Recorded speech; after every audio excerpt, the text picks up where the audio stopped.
మహబూబ్నగర్ జిల్లా జడ్చర్ల నియోజకవర్గం నుంచి బాలకృష్ణ అందుబాటులో ఉన్నారు. బాలకృష్ణ, పోలింగ్ శాతం ఎంత నమోదైంది ఇప్పటివరకు మహబూబ్నగర్లో? పరిధిలో ఉన్నటువంటి రెండు పార్లమెంట్ కాన్స్టిట్యున్సీస్ అంటే మహబూబ్నగర్ కానీ నార్కల్ కానీ రెండు పార్లమెంట్ కాన్స్టిట్యున్సీల్లో కూడా పోలింగ్ ప్రశాంతంగా కొనసాగుతుంది. పోలింగ్ ట్రెండ్ని కనుక పరిశీలిస్తే ఒక మందకొడిగా కొనసాగుతుందని చెప్పవచ్చు. ఎందుకంటే ఉదయం నుంచి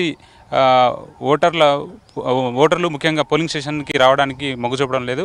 ప్రధానంగా చూస్తే అసెంబ్లీ ఎలక్షన్స్కి, పార్లమెంట్ ఎలక్షన్స్కి ఇది ఒక వ్యత్యాసం అయితే స్పష్టంగా కనిపిస్తుంది. ఎందుకంటే 2018 ఎన్నికల్లో 80% వరకు పోలింగ్ నమోదైతే ఈసారి ఆ పోలింగ్ తగ్గే అవకాశం అయితే స్పష్టంగా కనిపిస్తుంది.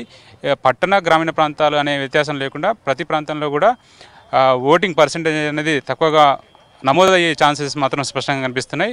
ఇప్పటివరకు మహబూబ్నగర్ ఉమ్మడి జిల్లాలో చూస్తే కనుక 2 గంటల వరకు ఉదయం 7 గంటలకు పోలింగ్ స్టార్ట్ అయిన తర్వాత 9 గంటల దాకా పోలింగ్ పర్సెంటేజ్ కనుక చూస్తే 15% మాత్రమే నమోదైంది.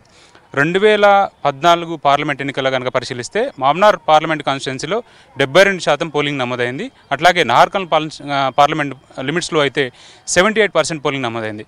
సో ఆ పర్సెంటేజ్ ఈసారి రీచ్ అవుతుందా లేదనేది ఒక సందేహంగా కనిపిస్తుంది. ఎందుకంటే దాదాపు 11 కావస్తుంది ఇప్పుడు టైం. అయితే పోలింగ్ స్టార్ట్ అయ్యి 4 గంటలు అయినప్పుడు కూడా ఇప్పటి వరకు కనీసం 20% కూడా పోలింగ్ నమోదు కాని పరిస్థితి అయితే స్పష్టంగా కనిపిస్తుంది.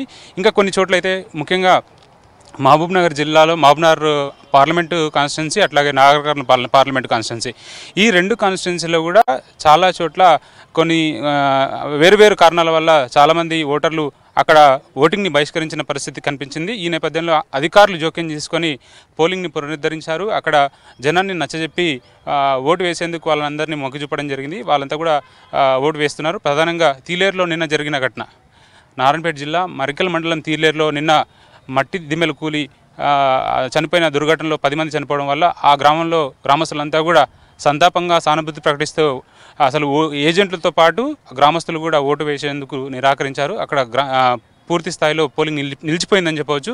దీంతోపాటు జడ్చర్ల కాన్స్టిట్యున్సీ పరిధిలో చూస్తే 2 ప్రాంతాలు బూరెడ్డిపల్లి అట్లాగే ఉదండపూర్లో రైతులంతా కూడా తమకు ఈ నష్టపరిహారానికి సంబంధించినటువంటి చెక్కులు రాలేదన్న కారణంతో వాళ్ళంతా కూడా ఓటు వేసేందుకు మొగ్గు చూపలేదు. దీంతోపాటు బూరెడ్డిపల్లి జడ్చర్ల మున్సిపాలిటీకి లిమిట్స్లో ఉండేటువంటి ఈ ప్రాంతాన్ని విలీనం చేయొద్దు మున్సిపాలిటీ అనే రీజన్ తోటి అక్కడ కూడా ఓటింగ్ని బహిష్కరించారు.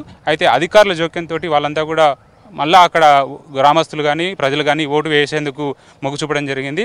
సో ఓవరాల్గా అయితే చూస్తే మాత్రం మెల్లమెల్లగా పోలింగ్ పర్సెంటేజ్ అనేది కొంత పెరుగుతుంది. కానీ టోటల్గా ఓవరాల్గా ఎంత పెరుగుతుంది అనేది మాత్రం చెప్పడానికి సాయంత్రం దాకా వేచి చూడాల్సిన పరిస్థితి అయితే స్పష్టంగా కనిపిస్తుంది. ముఖ్యంగా చూస్తే మాత్రం మహబూబ్నగర్ ఉమ్మడి జిల్లాలో అటు మహబూబ్నగర్ హెడ్ క్వార్టర్స్లో మంత్రి శ్రీనివాస్ గౌడ్ తన ఓటు హక్కును వినియోగించుకున్నారు కుటుంబ సభ్యులతో కలిసి. అట్లాగే వనపర్తిలో మంత్రి నిరంజన్ రెడ్డి తన ఓటు హక్కును వినియోగించుకున్నారు. ఎమ్మెల్యేలు కానీ అట్లాగే జిల్లా కలెక్టర్లు కానీ ఎక్కడికక్కడ తమ ఓటు హక్కును వినియోగించుకుంటున్నారు. ఓటర్ అవేర్నెస్ ప్రోగ్రామ్స్ అయితే చాలా చురుగ్గా జరిగాయని చెప్పవచ్చు.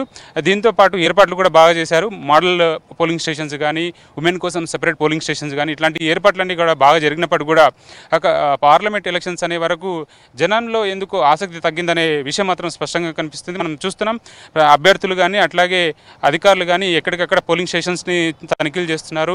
ఎక్కడికక్కడ ఏర్పాట్లను చూస్తున్నారు. ఏవైనా అవాంతరాలు జరిగితే మాత్రం ఎక్కడికక్కడ టీమ్స్ని అలర్ట్ చేసి సెక్టోరియల్ టీం ద్వారా ఈవీఎంస్ని రీకన్స్ట్రక్ట్ చేస్తున్నారు, అక్కడ ఏర్పాట్లు చేస్తున్నారు.